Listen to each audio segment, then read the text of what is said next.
सबसे पहले मैं आपको बता दूं फ्रेंड्स कि आप इस वीडियो को पूरा सेट्स के थ्रू ही लगाएंगे और बताएंगे कि आपने कितना स्कोर किया। मेरे तरफ से आपके लिए सेफ स्कोर रखा जाता है 35 मार्क्स, ठीक है। अगर आप 35 मार्क्स स्कोर कर लेते हैं तो मान के चलिए कि आप अपनी साइंस की तैयारी काफ़ी अच्छे तरीके से कर रहे हैं। तो चलिए शुरू करते हैं और देखते हैं कि आप कट ऑफ को क्लियर कर पाते हैं कि नहीं कर पाते हैं। सबसे पहला क्वेश्चन ये कह रहा है कि यदि एक केशिका के व्यास को दुगना कर दिया जाए तो इसके भीतर पानी का उठाव कितना होगा। केशिका के व्यास को दुगना कर दिया जाए तो इसके भीतर पानी का जो उठाव होगा वो हम कह सकते हैं कि आधा होगा, ठीक है। ध्यान रखिएगा, ऑप्शन हम बी को टिक करेंगे। चलिए सेकंड क्वेश्चन का राइट आंसर बताइए कि पानी के किसी द्रव्यमान को 0 डिग्री सेल्सियस से 10 डिग्री सेल्सियस तक गर्म करने से उसके आयतन में क्या होगा। ध्यान दीजिएगा, 0 डिग्री से 10 डिग्री तक अगर हम सेल्सियस पे गर्म कर रहे हैं तो उसके आयतन में क्या प्रभाव पड़ेगा। तो उसका आयतन क्या होगा कि घटने के बाद वृद्धि होने लगेगा। ऑप्शन हम डी को टिक करेंगे। छोटा सा मैं आपको तरीका समझाता हूँ, आप इसको समझने की कोशिश कीजिएगा। आपको पता है कि 4 डिग्री सेंटीग्रेड पे घनत्व जो होता है वो सबसे अधिक होता है। आपको पता है, अक्सर ये पेपर में क्वेश्चंस पूछा जाता है कि पानी का घनत्व सबसे अधिक किस टेम्परेचर पे होता है, तो 4 डिग्री सेल्सियस पे होता है। यानी अगर हम इस तरह से देखें 0 डिग्री से आगे की तरफ अगर हम बढ़ेंगे तो घनत्व हमारा 4 डिग्री सेल्सियस तक तो बढ़ेगा। यानी बढ़ने का मतलब क्या हुआ, घनत्व बढ़ेगा तो आयतन घटेगा। अब यहाँ से जब घनत्व जो आपके आगे की तरफ हम जाएंगे 10 डिग्री सेल्सियस तक, तो वहाँ पे हमारा घनत्व जो होगा वो घटना स्टार्ट होगा। जब घनत्व घटेगा तो आयतन बढ़ेगा। यानी कहने का मतलब कि स्टार्टिंग से 0 डिग्री से 4 डिग्री तक तो घटेगा और बाद में वृद्धि होने लगेगा। इसलिए यहाँ पे राइट आंसर हम ऑप्शन डी को टिक करेंगे। तो आई होप कि आपको छोटा सा पॉइंट से समझ में आया होगा। क्वेश्चन नंबर 3 देखिए, जब बर्फ के दो घनों यानी कि क्यूब को एक दूसरे के ऊपर दबाया जाता है तो उसने मिलकर के एक हो जाने का कारण क्या है। आपको पता है कि जब दो बर्फों को हम एक दूसरे के साथ टुकड़े को चिपकाते हैं तो दबाते हैं तो वो दूसरा एक दूसरे में चिपक जाते हैं। इसका कारण ये होता है कि सहसंयोजक आकर्षण होता है। ऑप्शन डी को टिक करेंगे। नेक्स्ट क्वेश्चन क्या कह रहा है कि ज्ञात सबसे छोटा प्रोकैरियोटिक जो जीव है वो बताइए कौन सा है। सबसे छोटा ज्ञात प्रोकैरियोटिक जीव कौन सा है। माइकोप्लाज्म, ऑप्शन हम बी को टिक करेंगे। क्वेश्चन नंबर 5 कह रहा है कि विटेकर के 5 जगत वर्गीकरण के एक कोशिकीय केंद्रक जीवों को रखा गया है। किस में रखा गया, तो मोनेरा जगत में रखा गया। ऑप्शन ए सही आंसर होगा। चलिए नेक्स्ट क्वेश्चन कि निम्न में से कौन सा कार्बनिक यौगिक है। जहाँ पे एक्सप्लेनेशन की जरूरत होगी हम आपके साथ एक्सप्लेनेशन भी डिस्कस करेंगे, ठीक है। तो इस वीडियो को एंड तक देखते रहिए और देखिए लास्ट तक आपके पास कितना अच्छा कलेक्शन होगा। देखिए कौन सा कार्बनिक यौगिक है आपको बताना है। तो यहाँ पे सही आंसर क्या होगा, क्लोरोफॉर्म। क्लोरोफॉर्म कार्बनिक यौगिक है। अगर हम यहाँ पे देखें CHCl3 यानी इसमें कार्बन है, इस वजह से हम कह सकते हैं कि ये कार्बनिक यौगिक है, ठीक है। जल की बात करें तो H2O होता है, इसमें कार्बन नहीं है। सोडियम क्लोराइड यानी NaCl, ठीक है, NaCl। अब इसी का मतलब कार्बन मत कह देना, ये क्लोरीन है Cl, ठीक है। और अमोनियम क्लोराइड की बात करें तो क्या है, NH4Cl, ठीक है। ये हमारा अमोनियम क्लोराइड होता है NH4Cl। तो यहाँ पे देख सकते हैं सिर्फ और सिर्फ कार्बन की बात करें तो CH यानी कि कार्बन और हाइड्रोजन और क्लोरीन, इस तरह से, तो क्लोरोफॉर्म करेक्ट आंसर होगा।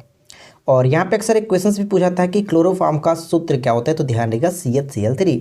और मैं आपके छोटा सा क्वेश्चन भी पूछ लेता हूँ, तो बताइए कि क्लोरोफॉर्म की खोज किसने की थी, ये जल्दी से कमेंट करके बताइएगा। अगला क्वेश्चन, मिश्र धातु इस्पात में क्रोमियम होता है जो जंग के प्रति अवरोधा का कार्य करता है, इसे किस नाम से जाना जाता है। बहुत सिंपल सा क्वेश्चन है।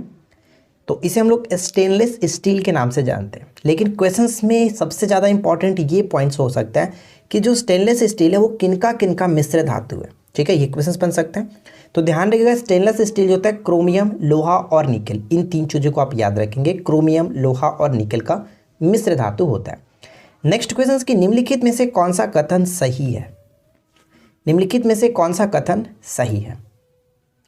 तो पहला पॉइंट कह रहा है कि एल्केन संतृप्त यौगिक है और इसका सामान्य सूत्र CnH2n+2 होता है, जो कि बिल्कुल सही है। एल्केन का CnH2n+2। इसके उदाहरण प्रोपेन, ब्यूटेन आदि हैं, बिल्कुल सही है। प्रोपेन, ब्यूटेन आदि इसी के अंतर्गत आते हैं। Methane, ethane, propane, butane. तो इस तरह से हम यहाँ पे कह सकते हैं कि दोनों के दोनों सही है। ऑप्शन सी को टिक करेंगे।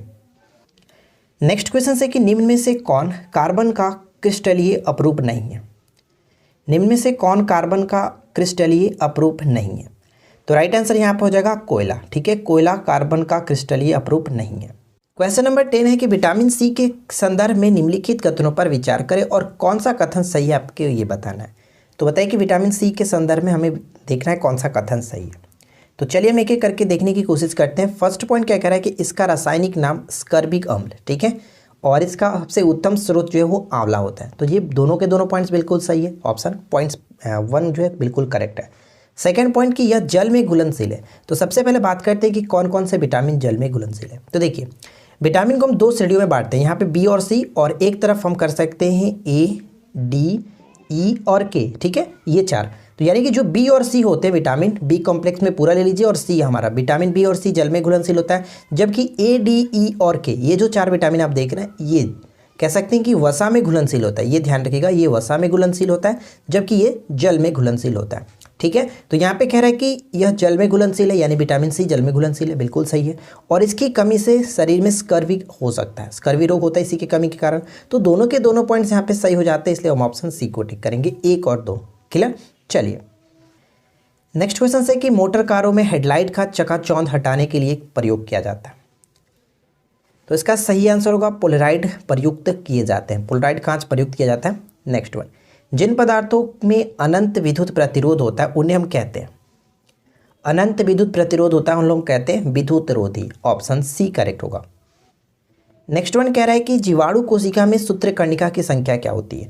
सूत्रकर्णिका क्या होता है मैं आपको कई बार बता चुका हूँ, सूत्रकर्णिका को ही हम लोग माइटोकॉन्ड्रिया के नाम से जानते हैं, ठीक है। तो ध्यान रखिएगा जीवाणु में माइटोकॉन्ड्रिया बिल्कुल भी नहीं होता, यानी कि शून्य, ऑप्शन डी यहाँ पे करेक्ट आंसर होगा। नेक्स्ट वन, पशुओं में पैर और मुख रोग, यानी कि कभी कभी इसको खुरपका मुंहपका रोग के नाम से भी जाना जाता है, इसका कारण क्या होता है, ये किसके कारण होता है। तो ये ध्यान रखिएगा ये वायरस के कारण होने वाला रोग है, यानी कि विषाणु के कारण। नेक्स्ट वन, कुछ सूक्ष्म जीवों की सहायता से वायुमंडल में पोषक तत्वों का पुनर्चक्रण होता है। इन सूक्ष्म जीवों को क्या कहते हैं, इन सूक्ष्म जीवों को हम लोग किसको क्या नाम दिया जाता है, अपघटक, ठीक है। अपघटक के अंतर कवक, जो जीवाणु, ये सभी के सभी आते हैं, ऑप्शन हम सी को टिक करेंगे। नेक्स्ट क्वेश्चन क्या कह रहा है कि श्वेत फ्यूफुस रोग पाया जाता है। ध्यान रखिएगा श्वेत फ्यूफुस रोग को हम लोग एक और नाम से जानते हैं एस्बेस्टोसिस, ठीक है। एस्बेस्टोसिस अक्सर पूछा जाता है, एस्बेस्टोसिस ही, तो वो होता है सीमेंट उद्योग में कर्मचारियों में, ऑप्शन हम बी को टिक करेंगे। तो आप यहाँ पे पढ़ भी सकते हैं कि श्वेत फ्यूफुस जो रोग होता है या फिर एस्बेस्टोसिस जो होता है सीमेंट उद्योग से संबंधित कर्मचारियों में होता है। और मैं आपको बता दूं एस्बेस्टोसिस जो होता है वो एस्बेस्टस की जो मात्रा होती है वो अंदर चले जाने पे श्वास का प्रॉब्लम होता है, सांस लेने में दिक्कत होती है। अगला प्रश्न क्या है कि मरकरी के विषाक्तान से कौन सा रोग होता है, या फिर हम यूँ कह सकते हैं कि पारायुक्त जल पीने से अक्सर ये होता है मिनीमता रोग, ठीक है, मिनीमता रोग। और ये जापान में काफ़ी फेमस हुआ था एक टाइम पे 1956 में, उस वक्त यहाँ पे महामारी भी हो चुकी थी। नेक्स्ट क्वेश्चन की निम्नलिखित में से कौन सा कृमि फीता कृमि होता है। तो फीता कृमि के रूप में हम लोग जानते हैं टीनिया, ऑप्शन सी करेक्ट होगा। और कुछ पॉइंट्स यहाँ पे मैंने नोट किया, इसको पढ़ सकते हैं। टीनिया सोलियम को पोर्क टेपवर्म कहते हैं तथा टीनिया सैजिनेटा को बीफ टेपवर्म कहा जाता है, तो ये ध्यान रखिएगा, ठीक है। टीनिया एक फीता कृमि है। नेक्स्ट क्वेश्चन है कि सूची 1 को सूची 2 के साथ हमें मैच करना है। तो बताइए कौन किसके साथ सही तरीके से मैच होगा। कीट रोग वाहक का मैच करना है। तो देखिए एनाफिलीज अगर हम बात करें, मादा एनाफिलीज जो होता है वो मलेरिया से संबंधित है, यानी कि मलेरिया जो होता है मादा एनाफिलीज मच्छर के काटने से होता है। ए का 4 के साथ कहाँ पे मिल रहा है, तो सिर्फ और सिर्फ एक ही ऑप्शन से, जो कि ऑप्शन डी में। तो हम करेक्ट आंसर ऑप्शन डी को टिक कर सकते हैं बिना किसी दिक्कत के।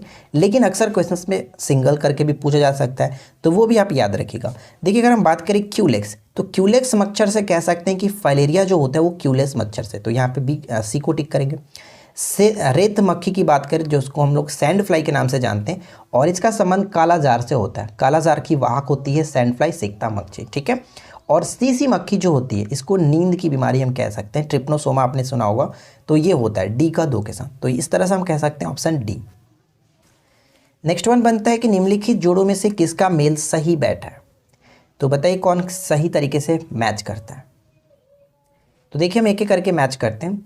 यहाँ पे अगर हम टेटनस की बात करें तो टेटनस यहाँ पे बीसीजी नहीं होना चाहिए था, क्योंकि टीबी के साथ ये होना चाहिए था। सही अगर हम यहाँ पे देखें तो मलेरिया देखिए, क्लोरोक्विन हम यहाँ पे कह सकते हैं, ऑप्शन सी। और देखते हैं कि कौन किसके साथ सही तरीके से मैच होना चाहिए था, हम अच्छे तरीके से यहाँ पे समझ सकते हैं। देखिए मलेरिया प्रोटोजोआ जो कि प्लाज्मोडियम द्वारा होता है, ये तो आपको क्लियर रखना है कि मलेरिया जो होता है वो प्रोटोजोआ के कारण होता है, जबकि डेंगू जो होता है वो वायरस के कारण होता है। ये बहुत ज़्यादा कन्फ्यूज़ करने वाला पॉइंट से आप याद रखेंगे।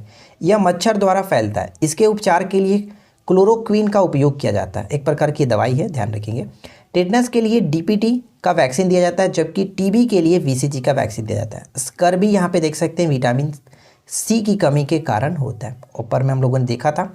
तो ये पॉइंट्स आपको याद रखना है। चलिए नेक्स्ट वन क्या कह रहा है कि माइकोप्लाज्मा में जिस रोग से संबंध है वो निम्नलिखित में से किस अवयवों को प्रभावित करता है। तो इस क्वेश्चन का राइट आंसर हमारा क्या होगा? ऑप्शन हम ए को टिक करेंगे, श्वास संबंधी। ठीक है, ऑप्शन ए करेक्ट होगा। कुछ पॉइंट्स हम यहाँ पे पढ़ सकते हैं ताकि आपको अच्छे से क्लियरली समझ में आ जाए। देखिए माइकोप्लाज्मा को पीपीएलओ के नाम से भी जाना जाता है और इसका फुल फॉर्म क्या है तो पढ़ सकते हैं फ्लूरो न्यूमोनिया लाइक ऑर्गेनिज्म नाम दिया गया। इससे मनुष्यों तथा जानवरों में न्यूमोनिया यानी कि श्वास संबंधी बीमारी हो जाती है जिससे श्वसन तंत्र प्रभावित होता है। तो ये ध्यान रखेंगे। ठीक है, नेक्स्ट पॉइंट कह रहा है कि एंटीबायोटिक क्या होता है। बताइए कि एंटीबायोटिक जो होता है वो क्या होता है। तो एंटीबायोटिक हम कह सकते हैं कि किसी सूक्ष्म जीव द्वारा संश्लेषित रसायन जो अन्य सूक्ष्म जीवों की रक्षा करता है, अन्य सूक्ष्म जीवों से रक्षा करता है, उसको कहते हैं एंटीबायोटिक। ठीक है, पहला एंटीबायोटिक कौन सा बनाया गया था, क्या किसी को पता है? कमेंट करके बता सकते हैं पहला एंटीबायोटिक कौन सा था। चलिए नेक्स्ट क्वेश्चन कि पूर्ववर्ती संयुक्त सोवियत रूस की चेरनोबिल नाभिकीय ऊर्जा केंद्र में वह दुर्घटना कब हुई थी जिससे वहां वायुमंडल में रेडियो न्यूक्लियोइड पैदा हो गए थे। ये काफ़ी फेमस है, पूछा जा सकता है कि चेरनोबिल नाभिकीय ऊर्जा जो केंद्र था वो किस देश में ये घटना घटी थी। तो ये रूस में हुई थी, पूर्व सोवियत संघ में। ठीक है, और ये घटना कब घटी थी कह सकते हैं 1986। ऑप्शन डी को टिक करेंगे। नेक्स्ट क्वेश्चन की प्रकाश की किरण को पूर्ण आंतरिक परावर्तन के लिए किससे गुजरना पड़ता है। तो ध्यान रहेगा पूर्ण आंतरिक परावर्तन की घटना तभी संभव हो सकती है जब प्रकाश सघन माध्यम से विरल माध्यम में प्रवेश करेगा। और सघन माध्यम और विरल माध्यम को मैंने आपको अच्छे तरीके से बता रखा है क्या होता है। सघन माध्यम के रूप में हम कह सकते हैं जैसे कि अगर हम यहाँ पे देखें तो कांच ले सकते हैं, और विरल माध्यम के रूप में हम देखें तो वायु ले सकते हैं या फिर जल ले सकते हैं, कोई प्रॉब्लम नहीं है। तो अगर मैं यहाँ पे जल ले लूँ यानी ऊपर का टोटल आपका कांच हो गया, नीचे का आपका जल हो गया। ठीक है, तो अगर प्रकाश इस तरह से गुजरता है सघन माध्यम से विरल माध्यम में तो क्या होगा, सघन माध्यम से विरल माध्यम की ओर गुजरता है तो जो प्रकाश की किरण होगी वो अभिलंब से दूर हो जाएगी। ठीक है, अभिलंब से दूर हटेगी।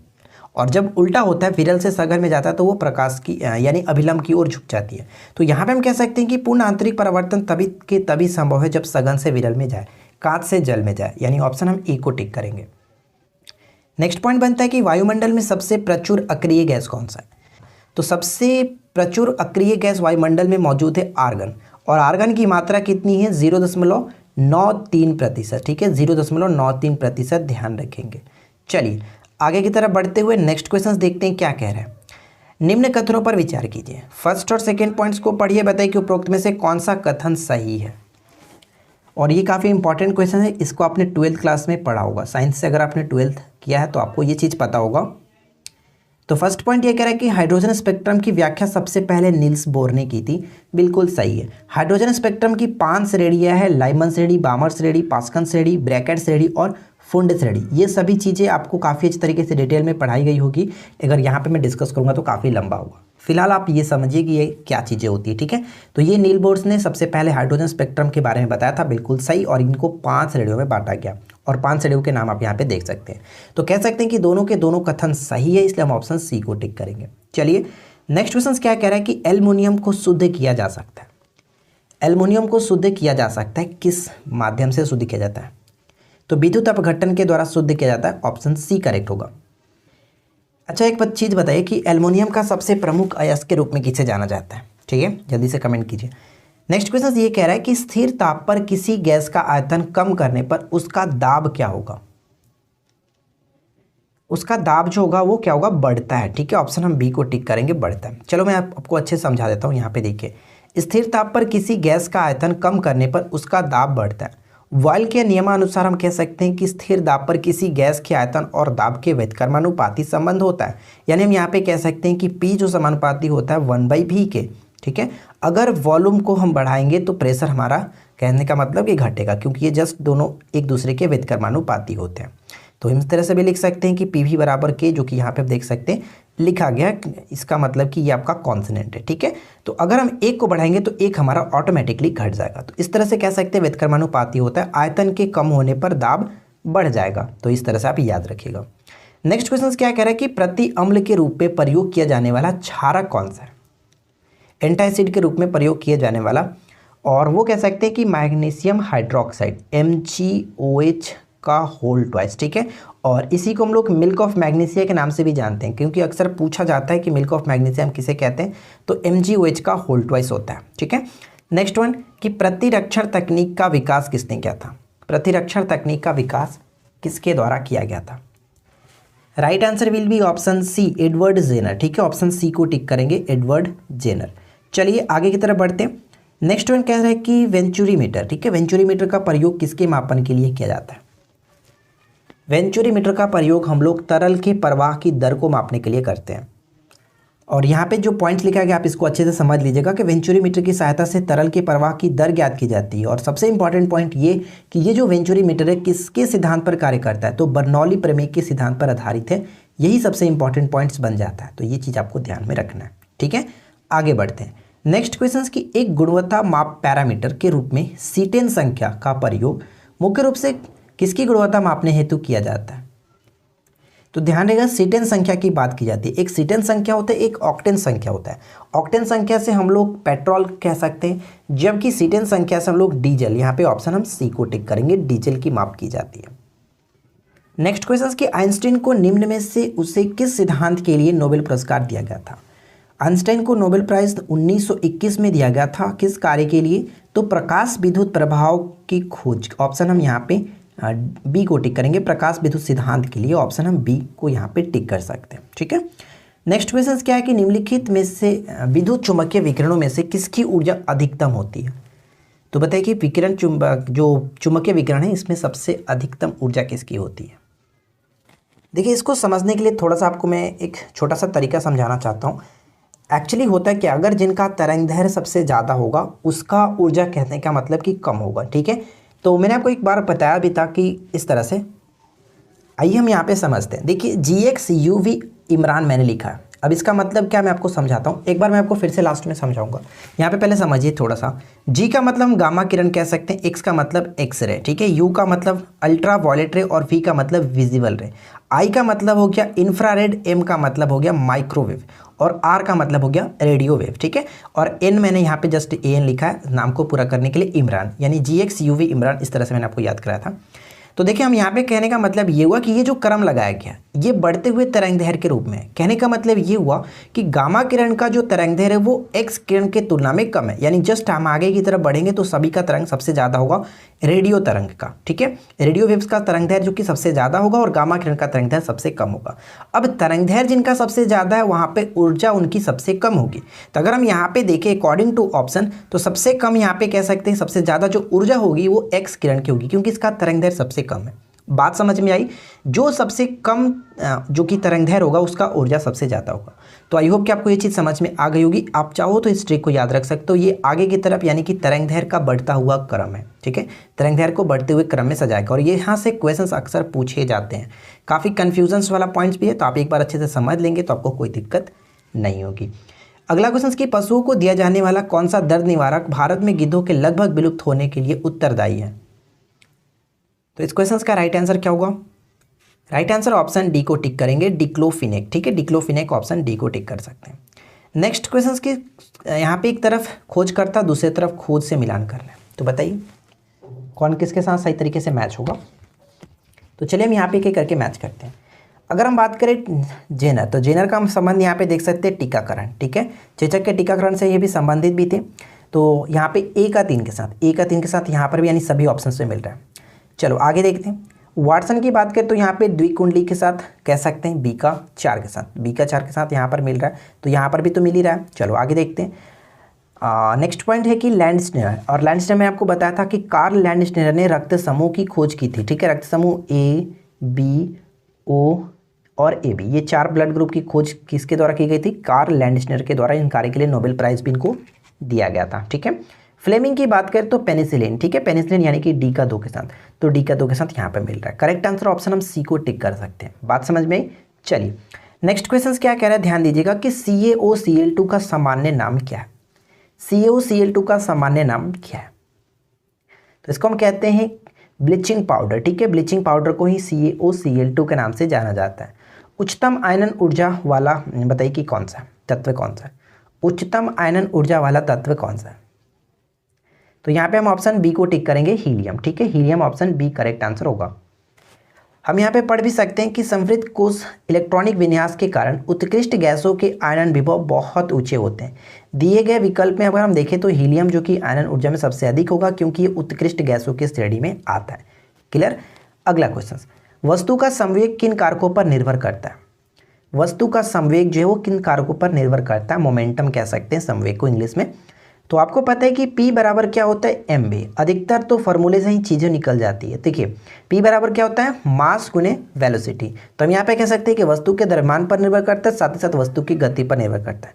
आयतन पे तो कोई निर्भर नहीं करता। V का मतलब ये मत समझ जाना कि ये आपका जो कि वॉल्यूम है। ठीक है, वॉल्यूम नहीं है। आयतन का मतलब यहाँ पे होता है mv का मतलब मास गुने वेलोसिटी। तो यहाँ पे P बराबर mv, तो कह सकते हैं कि 1 और 2 पर निर्भर करती है। ऑप्शन बी को टिक करेंगे। ठीक है, चलिए फ्रेंड्स, अगर आपको वीडियो अच्छी लग रही है तो प्लीज़ वीडियो को लाइक ज़रूर कर दिया करें। फ्रेंड्स, आप लोग लाइक नहीं करते हो।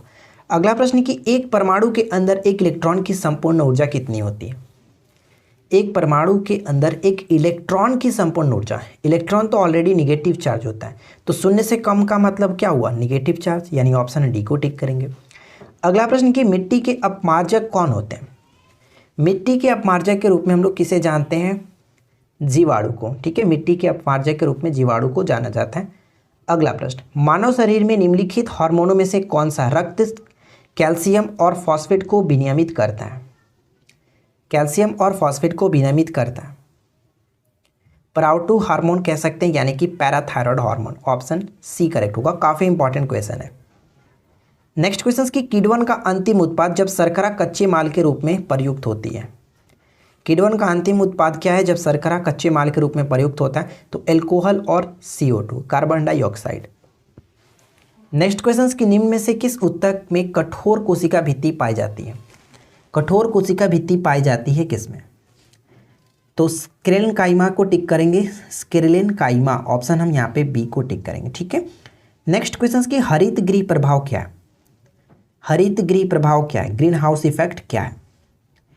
तो वैश्विक तापमान में वृद्धि को कहा जाता है ग्रीन प्रभाव।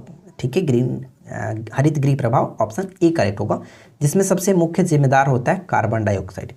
मनुष्य के पैराथॉर्मोन की कमी से कौन सा रोग हो जाता है? पैराथॉर्मोन की कमी से कौन सा रोग हो जाता है? तो right answer will be option B, hypocalcaemia. ठीक है, हाइपोकैल्सीमिया, ऑप्शन बी को टिक करेंगे। नेक्स्ट वन कह रहा है कि जीन अवस्थित होते हैं, जीन अवस्थित होते हैं। तो ध्यान रखिएगा, जीन अवस्थित होते हैं गुणसूत्रों में। ऑप्शन हम ए को टिक करेंगे, गुणसूत्रों में। तो चलिए नेक्स्ट क्वेश्चन क्या है? अनुवांशिक रोग है, बताइए कि इनमें से कौन कौन सा जो है अनुवांशिक रोग है। काफ़ी अच्छी तरीके से मैं आपको बताऊंगा इनके बारे में, एक्सप्लेनेशन के साथ आपको समझ में आ जाएगा कि कौन सी रोग क्या होती है। ठीक है, तो यहाँ पे देखिए करेक्ट आंसर अगर हम बात करें तो जो भी ऑप्शंस में दिए गए, यानी कि फिनाइल कीटोन्यूरिया कह सकते हैं, थैलेसीमिया, एल्बिनिज्म और हीमोफीलिया, ये चारों के चारों जो कि अनुवांशिक रोग है, जेनेटिक्स रोग है। तो राइट आंसर यहाँ पे ऑप्शन डी को टिक करेंगे।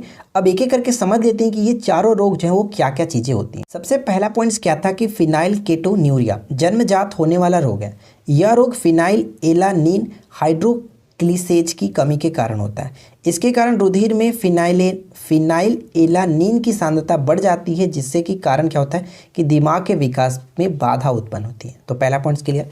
सेकेंड पॉइंट था थैलेसीमिया। थैलेसीमिया एक पीढ़ी से पीढ़ी में जाने वाली खून से संबंधित बीमारी है, जो कि शरीर में सामान्य के मुकाबले कम ऑक्सीजन ले जाने वाले प्रोटीन यानी कि हीमोग्लोबिन और कम संख्या में RBC की पहचान होती है। इस तरह से ये भी पॉइंट्स क्लियर हो गया। अब एक और पॉइंट था एल्बिनिज्म। अब यहाँ पे एल्बिनिज्म में आपको बता दूं, देखिए एल्बिनिज्म में क्या होता है कि एक पीढ़ी से दूसरी पीढ़ी में जाने वाली समस्याओं का समूह है, जिसमें क्या होता है कि मेलानिन कम बनता है, मेलानिन कम बनता है या फिर बिल्कुल भी नहीं बनता है, ये होता है एल्बिनिज्म। और एक और था हीमोफीलिया। ठीक है, हीमोफीलिया में क्या होता है कि रक्त का थक्का नहीं बन पाता है। तो ये भी पॉइंट्स ध्यान रखेंगे। नेक्स्ट क्वेश्चन क्या कह रहा है कि निम्नलिखित में से किस विकिरण में सबसे कम तरंगदैर्घ्य होता है? तो देखिए मैंने आपको ऊपर में बताया था प्रोसेस, आई होप कि आपको चीज़ समझ में आ गया होगा, वो ट्रिक था। और वो ट्रिक मैं आपको फिर से समझाने वाला हूँ। मैंने आपको क्या बताया था कि तरंगदैर्घ्य सबसे कम है, तो विद्युत चुंबकीय तरंगदैर्घ्यों की संख्या 7 थी, और उसमें से हम यहाँ पे देखें तो सिर्फ और सिर्फ एक ही ऑप्शन मिल रहा है एक्स किरणें, यानी कि राइट आंसर क्या होगा ऑप्शन ए। जो मैंने पॉइंट्स आपको ऊपर में समझाया था वही चीज़ें यहाँ पर भी फिर से लिखी गई है और मैं आपको कोशिश करता हूँ फिर से समझाने की। देखिए तरंग दैर्घ्य का बढ़ता क्रम का मतलब क्या हुआ, GX UV इमरान। ये सबसे पहले आपको समझना है कि 7 प्रकार के विद्युत चुम्बकीय तरंगे 1 2 3 4 5 6 और एक 7, यानी जो भी कैपिटल लेटर में लिखे गए हैं उनका एक लेटर हम लोग ले रहे हैं और लास्ट में एन मैंने जोड़ा है कि इमरान को कंप्लीट करने के लिए, ठीक है। इसके बारे में अलग से एक ट्रिक भी बनाया था, चाहो तो आप हमारे वीडियो को देख सकते हैं, उसमें काफ़ी अच्छे तरीके से समझा भी था। देखिए हम यहाँ पे GX UV इमरान का मतलब समझ लेते हैं। G का मतलब गामा किरण, X का मतलब एक्स किरण, U का मतलब हो गया अल्ट्रा वायलेट रे यानी कि परावैंगनी किरण, V का मतलब हो गया दृश्य प्रकाश यानी कि विजिबल रे, ठीक है। I का मतलब हो गया इंफ्रारेड अवरक्त किरण, M का मतलब हो गया माइक्रोवेव यानी कि सूक्ष्म तरंगे, ठीक है। और R का मतलब हो जाता है रेडियो तरंगे। तो आई होप कि अब तक समझ में आ गई होगी आपको कि तरंग दैर्घ्य का बढ़ता क्रम ये होगा और तरंग दैर्घ्य जिसका ज़्यादा होगा उसकी ऊर्जा सबसे कम होगी, यानी कि जिसका तरंग दैर्घ्य सबसे कम होगा उसका ऊर्जा सबसे ज़्यादा होगा। तो ये बात आपको ध्यान में रखना है। नेक्स्ट क्वेश्चन कह रहा है कि अल्फा बीटा गामा की वेदन शक्तियाँ अपने अवरोही क्रम में बताइए कि क्या होगा। अवरोही क्रम का मतलब क्या हुआ, डिसेंडिंग ऑर्डर। सबसे अधिक जिसका वेदन क्षमता होगा उसको हम लोग सबसे पहले रखेंगे। तो मैं आपको बता दूं कि आयनन क्षमता के मुकाबले में अल्फा किरण सबसे ज़्यादा है, ठीक है। अल्फा किरण आयनन क्षमता में अधिक होता है, लेकिन वेदन क्षमता की बात करें तो गामा किरण सबसे ज़्यादा होती है गामा किरण की। यानी राइट आंसर यहाँ पे हम ऑप्शन बी को टिक कर सकते हैं, वाई नहीं, गामा किरण, बीटा किरण और अल्फा किरण, यानी ऑप्शन बी को टिक करेंगे। तो फ्रेंड्स देखिए यहाँ पे 50 क्वेश्चंस मैंने आपको कंप्लीट कराया। आई होप कि आपको ये वीडियो अच्छी लगी होगी। वीडियो हेल्पफुल लगी हो तो वीडियो को लाइक कर दीजिए, अपने दोस्तों के साथ शेयर कर दीजिए। सबसे पहला क्वेश्चन ये कह रहा है कि ग्राफीन क्या होता है। तो ध्यान दीजिएगा, अगर हम बात करें ग्राफीन क्या होता है तो सही आंसर यहाँ पे होगा कार्बन का नैनो प्रतिरूप। ऑप्शन हम यहाँ पे सी को टिक करेंगे, कार्बन का नैनो प्रतिरूप। यहाँ पे कुछ पॉइंट्स आप इसको पढ़ सकते हैं, लेकिन सबसे इंपॉर्टेंट यहाँ पे ये है कि इसकी खोज आंद्रे जिम और नोवोसिलेव ने की थी, जिस कार्य के लिए उनको 2010 में भौतिकी के क्षेत्र में नोबेल पुरस्कार भी दिया गया था। तो ये चीज़ आपको याद रखना है इनके नामों को, ठीक है ना। चलिए सेकेंड क्वेश्चन देखते हैं। सेकेंड क्वेश्चन ये है कि हाइड्रोक्लोरिक अम्ल का अन्य नाम क्या है। हाइड्रोक्लोरिक अम्ल यानी कि जिसको हम लोग HCl कहते हैं, HCl का जो नाम है क्या है, एक अन्य नाम, इसको हम लोग कहते हैं म्यूरिएटिक अम्ल, ठीक है। ऑप्शन हम सी को टिक करेंगे, म्यूरिएटिक अम्ल। नेक्स्ट क्वेश्चन, निम्नलिखित में से कौन सा एक कथन सही नहीं है। तो ध्यान से पढ़िए और बताइए कि कौन सा कथन सही नहीं है। तो चलिए हम एक एक करके देखते हैं। दाल जो होता है वो प्रोटीन का प्रचुरता होती है, बिल्कुल सही है। दूध जो होता है विटामिन ए का समृद्ध स्रोत है, ये भी सही है। अनाज कार्बोहाइड्रेट के अत्यंत अल्प स्रोत है, ये पॉइंट गलत है। अगर हम अनाज में चावल को देखें तो चावल कार्बोहाइड्रेट का काफ़ी इंपॉर्टेंट जो कि सोर्स माना जाता है, तो ये पॉइंट्स हम कह सकते हैं कि गलत है। बाकी चीज़ों में कोई दिक्कत नहीं है, यहाँ पे सही आंसर ऑप्शन सी को टिक करेंगे। क्वेश्चन नंबर 4 कह रहा है कि निम्नलिखित में से किसे वर्गीकी का पितामह कहा जाता है। वर्गीकी का पितामह किसे कहा जाता है, father of taxonomy. Right answer will be option B, Linnaeus को कहा जाता है, बी को टिक करेंगे। नेक्स्ट क्वेश्चन कह रहा है कि निम्नलिखित कथनों पर विचार करें। दोनों पॉइंट्स को पढ़िए और बताइए कि कौन सा कथन सही है। फर्स्ट पॉइंट कह रहा है कि न्यूटन के गति के प्रथम नियम से बल का व्यंजक प्राप्त होता है। देखिए यहाँ पे पॉइंट्स गलत है। न्यूटन के गति के प्रथम नियम से हम कह सकते हैं कि बल का परिभाषा मिलता है। अगर व्यंजन की बात करें तो यहाँ पे जो फॉर्मूला मिलता है वो गति के द्वितीय नियम से मिलता है, तो पहला पॉइंट तो गलत हो जाता है। सेकेंड पॉइंट में क्या है कि बल जो होता है वो द्रव्यमान और त्वरण का गुणनफल है। अगर हम बात करें एफ जो होता है वो ma होता है, ठीक है। तो ये बिल्कुल सही है कि जो फोर्स होता है वो मास गुने एक्सेलरेशन का जो कि मल्टीप्लिकेशन है। तो राइट आंसर यहाँ पे हो जाता है केवल और केवल 2 सही है, ऑप्शन हम बी को टिक करेंगे। बात समझ में आई। चलिए नेक्स्ट क्वेश्चन देखिए। अगला प्रश्न है कि रासायनिक ऊर्जा का विद्युत ऊर्जा में रूपांतरण निम्नमत होता है किसके द्वारा। रासायनिक ऊर्जा का विद्युत ऊर्जा में जो होता है किसके द्वारा होता है, तो इलेक्ट्रोलाइसिस के द्वारा, ऑप्शन ए को टिक करेंगे। नेक्स्ट क्वेश्चन, टीएमबी शब्द संबंधित है। टीएमबी जो शब्द है वो किससे संबंधित है, तो ध्यान रखिएगा टीएमबी शब्द कह सकते हैं ये विषाणुओं से संबंधित है, ऑप्शन हम बी को टिक करेंगे। अब टीएमबी का मतलब क्या हुआ, तो यहाँ पे मैं आपको बता दूं कि टीएमबी का मतलब टोबैको मोज़ैक वायरस, ठीक है। ये इसका होता है, सबसे पहला खोजा गया वायरस था, एक विषाणु है, यह सबसे पहले आविष्कृत होने वाला वायरस है, ठीक है। और वायरस की खोज अगर पूछ ले तो इसी वायरस की खोज की गई थी इवानोव्स्की के द्वारा। कब की गई थी ये आप मुझे कमेंट करके बताएंगे, जल्दी से कमेंट कीजिएगा कि वायरस की खोज कब की गई थी। नेक्स्ट क्वेश्चन, सूत्रकर्णिका या फिर माइटोकॉन्ड्रिया निम्नलिखित में से किसका केंद्र होती है। किसका केंद्र होती है, माइटोकॉन्ड्रिया या फिर सूत्रकर्णिका। तो सही आंसर होगा ऑप्शन डी यानी कि कोशिकीय श्वसन। ठीक है, कोशिकीय श्वसन। अगला प्रश्न, एक माइक्रोन किसके बराबर होता है? अगर आपने पहले के 4 पार्ट्स को नहीं देखा जिसमें 50-50 करके 200 क्वेश्चंस मैंने आपको बताया, अगर उसने नहीं देखा तो ज़रूर देखिएगा, क्योंकि ये सभी क्वेश्चंस एक तो एनसीईआरटी बेस्ड में और आने वाले एग्जाम्स के पॉइंट ऑफ व्यू से सारे क्वेश्चंस को बताया गया। तो ज़रूर से ज़रूर फॉलो कर लीजिएगा, देख लीजिएगा। और इसका पीडीएफ आपको डाउनलोड करना हो तो इस वीडियो के नीचे डिस्क्रिप्शन में लिंक है, आप वहाँ से डाउनलोड कर सकते हैं बिल्कुल फ्री में। ठीक है, तो 1 माइक्रोन किसके बराबर होता है? तो कह सकते हैं कि 0.001 मिलीमीटर के बराबर होता है। नेक्स्ट वन, कि कोबाल्ट 60 आमतौर पर विकिरण चिकित्सा कह सकते हैं कि कैंसर जैसे रोगों के प्रयुक्त होता है, क्योंकि यह उत्सर्जित करता है। कोबाल्ट 60 जो होता है वो क्या उत्सर्जित करता है? कौन से किरणों को उत्सर्जित करता है? गामा किरणों को उत्सर्जित करता है। ऑप्शन सी करेक्ट होगा। देखिए नेक्स्ट क्वेश्चन क्या कह रहा है कि आंख के किस भाग द्वारा आंख में प्रवेश करने वाले प्रकाश की मात्रा नियंत्रित होती है? तो प्रकाश की मात्रा जो नियंत्रित होती है वो आइरिस के द्वारा होता है। आइरिस को हम लोग एक और नाम से जानते हैं, परितारिका। ठीक है, आइरिस तो इंग्लिश वर्ड है लेकिन हिंदी में इसको परितारिका कहा जाता है। कुछ पॉइंट्स मैंने यहाँ पे नोट डाउन किया, आप इसको पढ़ सकते हैं कि मानव तथा अधिकांश स्तनधारियों एवं पक्षियों की आंख के भीतर एक पतली वृत्ताकार संरचना होती है जिसका काम आंख के तारे यानी कि पुपिल के व्यास को नियंत्रित करना होता है। इस प्रकार आइरिस जो होता है जिसको परितारिका कहते हैं, रेटिना पर पहुंचने वाले प्रकाश की मात्रा को नियंत्रित करती है। और ध्यान रखेंगे एक क्वेश्चन ये भी पूछा जा सकता है कि आंख का रंग किससे निर्धारित होता है? तो आंख का रंग परितारिका के रंग यानी कि आइरिस के रंग से ही परिभाषित होता है। तो ये चीज़ें ध्यान रखिएगा। ठीक है, चलिए नेक्स्ट क्वेश्चन क्या कह रहा है कि मस्तिष्क का मुख्य सोचने वाला भाग कौन सा है? मस्तिष्क का मुख्य सोचने वाला भाग कौन सा है? तो करेक्ट आंसर होगा अग्र मस्तिष्क। ऑप्शन बी को टिक करेंगे, अग्र मस्तिष्क। नारियल का पानी निम्नलिखित में से क्या है? नारियल का पानी निम्नलिखित में से क्या है? तो विकृत तरल एंडोस्पर्म। Option D. क्वेश्चन ये कह रहा है कि एड्स के संबंध में निम्नलिखित कथनों पर विचार कीजिए और सही कथन चुनना। ठीक है, तो पढ़िए तीनों पॉइंट्स को और बताइए कि यहाँ पे सही कथन क्या होगा।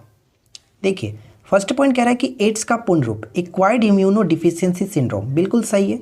यह एक विषाणु जनित रोग है, ये पॉइंट भी बिल्कुल सही है कि जो एड्स होता है वो विषाणु के कारण होता है और इस रोग की जांच के लिए वेस्टर्न वोल्ट टेस्ट किया जाता है। देखिए ये शायद आपने पहली बार सुना होगा, लेकिन ध्यान रखिएगा जिस तरह से एलिसा टेस्ट होता है एड्स के लिए, उसी तरह से वेस्टर्न वोल्ट टेस्ट भी एड्स के जांच के लिए ही किया जाता है। तो यहाँ पे तीनों के तीनों कथन बिल्कुल सही है, इसलिए हम ऑप्शन सी को टिक करेंगे। 1 2 3 ऑप्शन सी करेक्ट आंसर हो जाता है। नेक्स्ट क्वेश्चन कह रहा है कि निम्नलिखित में से कौन सा मिलान गलत है? तो दोनों पॉइंट्स को बताइए पढ़ करके कौन सा मिलान यहाँ पे गलत है। देखिए विडाल परीक्षण का प्रयोग हम लोग टाइफाइड के लिए करते हैं जो कि बिल्कुल सही है, और वेस्टर्न स्टेन परीक्षण जो किया जाता है, वेस्टर्न स्टेन परीक्षण, वो फ्लैग के जांच के लिए किया जाता है। तो दोनों के दोनों यहाँ पे सही है, कोई भी गलत नहीं, इसलिए हम यहाँ पे ऑप्शन डी को टिक करेंगे, ना ही 1 और ना ही 2। क्लियर। नेक्स्ट वन, अगला पॉइंट कह रहा है कि फिलोसफर उल रासायनिक दृष्टि से है।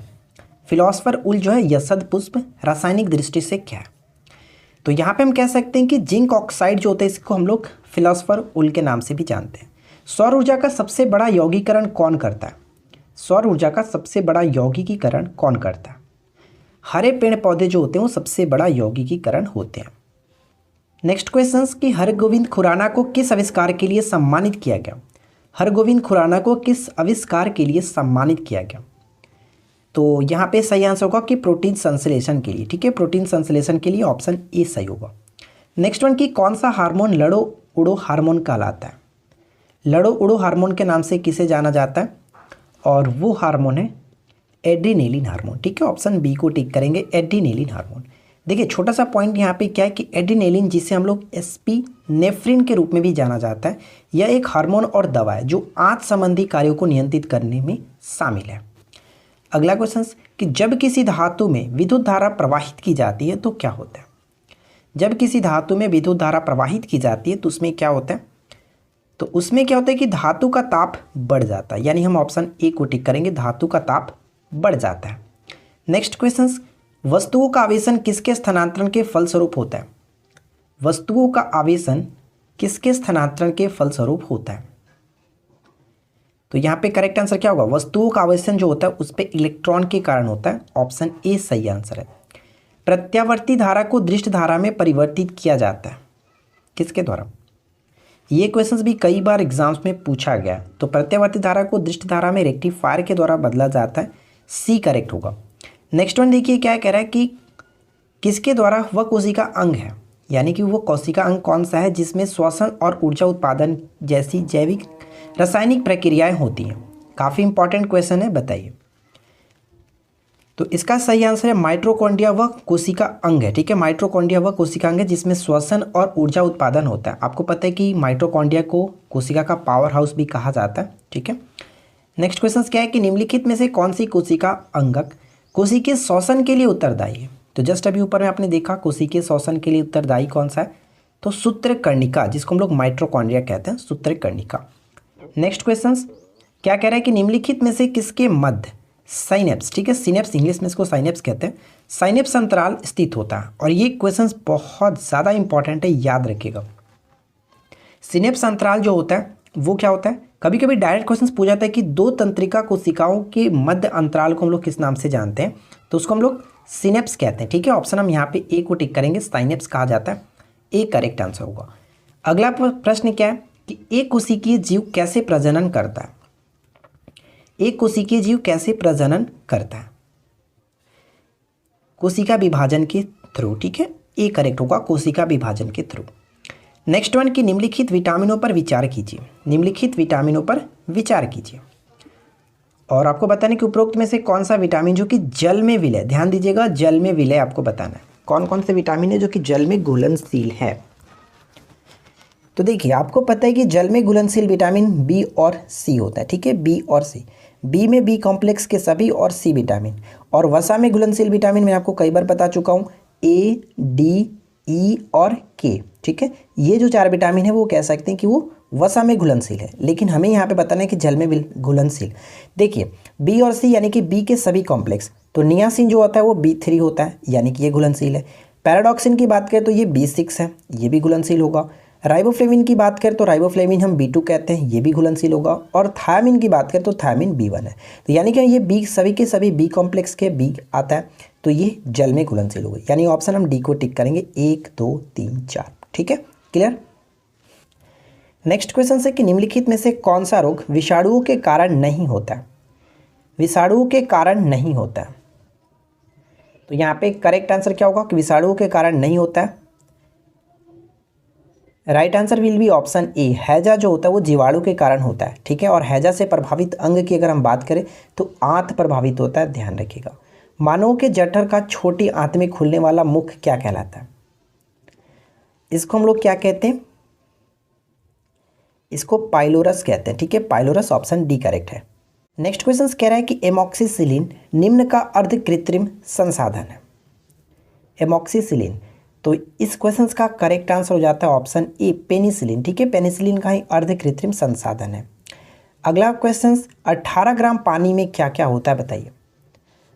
18 ग्राम पानी, देखिए पानी की अगर हम बात करें तो H2O, ठीक है, H2O, और अगर हम द्रव्यमान देखें तो हाइड्रोजन का द्रव्यमान 1 और यहाँ पे 2 लगा है तो 2 से मल्टीप्लिकेशन।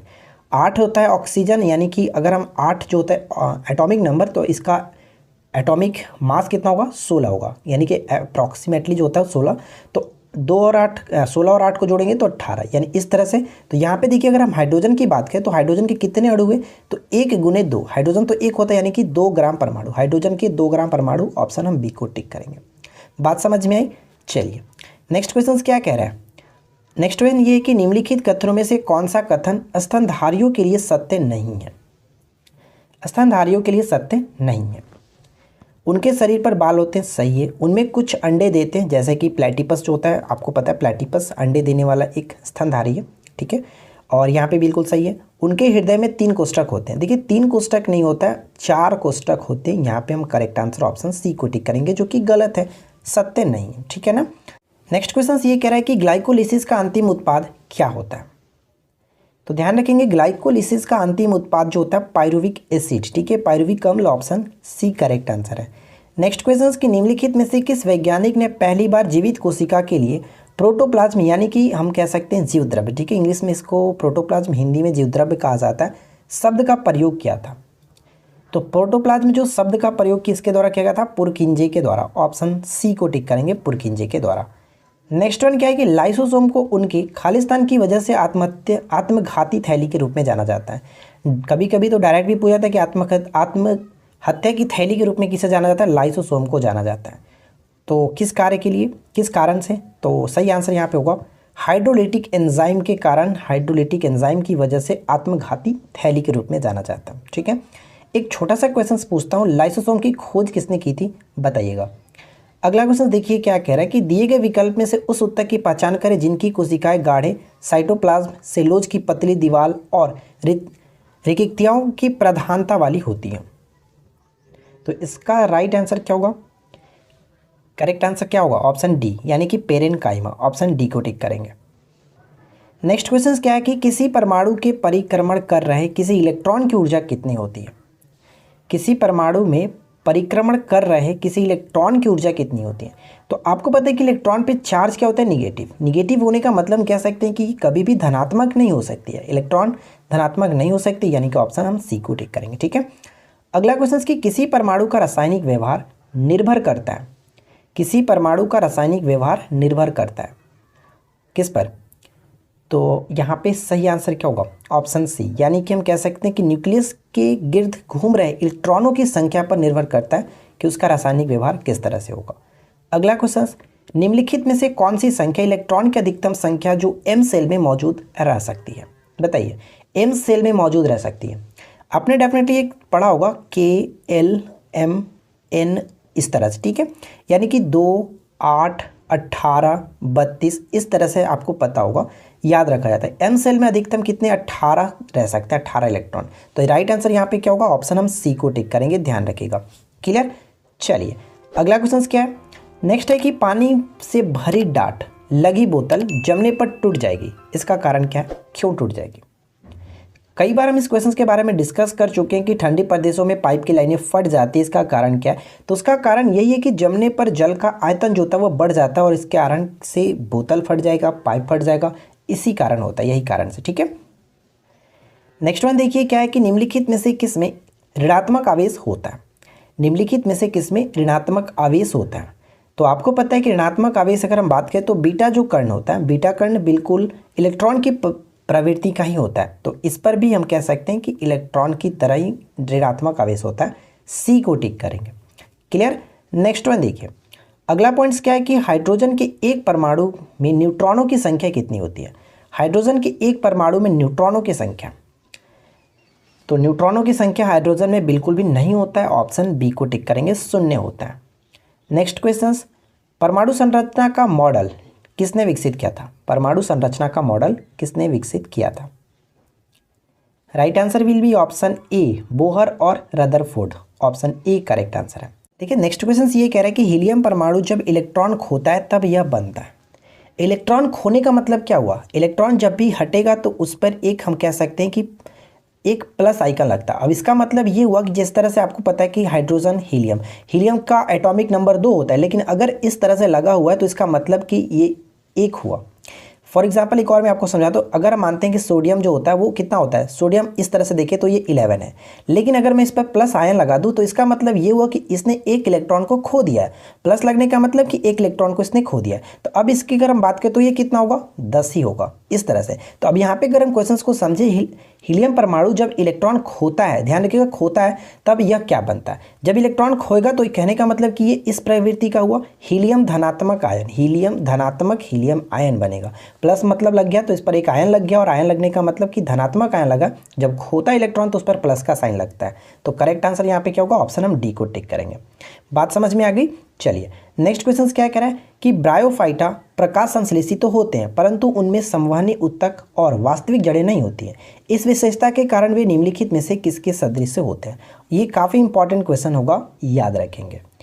तो इस क्वेश्चन का राइट आंसर हो जाता है वो शैवाल की तरह होंगे, शैवाल के सदृश होते हैं। नेक्स्ट क्वेश्चन, निम्नलिखित हार्मोनों में से किस एक में पेप्टाइड श्रृंखला होती है, किस एक में पेप्टाइड श्रृंखला होती है। इंसुलिन, इंसुलिन में पेप्टाइड श्रृंखला होती है। इंसुलिन का स्राव कहाँ से होता है, पहला क्वेश्चन, और इंसुलिन की खोज किसने की थी, दूसरा क्वेश्चन, और साथ ही साथ मैं आपको बता दूं कि इंसुलिन की अधिकता से कौन सा रोग हो सकता है। ये 3 क्वेश्चंस जल्दी से आपको कमेंट्स करके बताने, ठीक है। चलिए अगला क्वेश्चन क्या है कि राइबोजियम किसका प्रकार है? राइबोजियम किसका एक प्रकार है? राइबोजियम कह सकते हैं किसका एक प्रकार है? सहजीवी जीवाणु बैक्टीरिया का। ठीक है, ऑप्शन हम बी को टिक करेंगे। अगला क्वेश्चन की पौधे के किस भाग को केसर के रूप में इस्तेमाल किया जाता है? पौधे के किस भाग को केसर के रूप में इस्तेमाल किया जाता है? तो करेक्ट आंसर होगा वर्तिका या फिर वर्तिकाग्र, वर्तिका तथा वर्तिकाग्र। ऑप्शन बी को टिक ऑप्शन सी को टिक करेंगे। नेक्स्ट देखिए क्या, इलेक्ट्रॉनिक्स में जो सोल्डरिंग प्रक्रिया के दौरान जो सोल्डर इस्तेमाल किया जाता है तो ये किस पदार्थ में लाया जाता है? यानी कि हम सिंपल से भाषा में अगर हम बात करें तो सोल्डर किसका मिश्रण होता है, उतना घुमाने की ज़रूरत नहीं है। ठीक है, सिंपल से भाषा में बात कीजिए कि सोल्डर जो होता है वो किसका मिश्र धातु होता है। तो सोल्डर सीसा और टीन का मिश्र धातु है। ऑप्शन हम बी को टिक करेंगे। ठीक है, चलिए नेक्स्ट क्वेश्चन ये कह रहा है कि जे थॉमसन द्वारा जो प्रस्तावित मॉडल था उसे कौन सा मॉडल कहा जाता है? उसे हम लोग पाल्म और पुडिंग मॉडल कहा जाता है। ठीक है, और कभी कभी क्वेश्चन को घुमा करके पूछा जा सकता है कि पाल्म और पुडिंग जो मॉडल है वो किसने प्रस्तावित किया था? तो जे थॉमसन ने प्रस्तावित किया था। ठीक है, ऑप्शन बी यहाँ पे करेक्ट आंसर होगा। तो देखिए फ्रेंड्स, यहाँ पे हम लोगों ने 50 MCQ को कवर किया। आई होप कि आप लोग को ये वीडियो अच्छी लगी होगी। वीडियो अच्छी लगी, क्वेश्चंस अच्छे लगे हो तो वीडियो को लाइक कर दीजिए, अपने दोस्तों के साथ अधिक से अधिक शेयर कर दीजिए। चैनल पे पहली बार है तो चैनल को सब्सक्राइब करके नोटिफिकेशन बिल को ऑन कर लीजिए। क्वेश्चंस बताइए राइट आंसर क्या होगा। क्यूज का क्वेश्चन है कि नेचुरल सिलेक्शन का सिद्धांत किसने बनाया था? जल्दी से कमेंट करके नीचे राइट आंसर बताइएगा। हम मिलते हैं किसी और वीडियो में नेक्स्ट टॉपिक के साथ। Thanks for watching, keep learning, have a good day.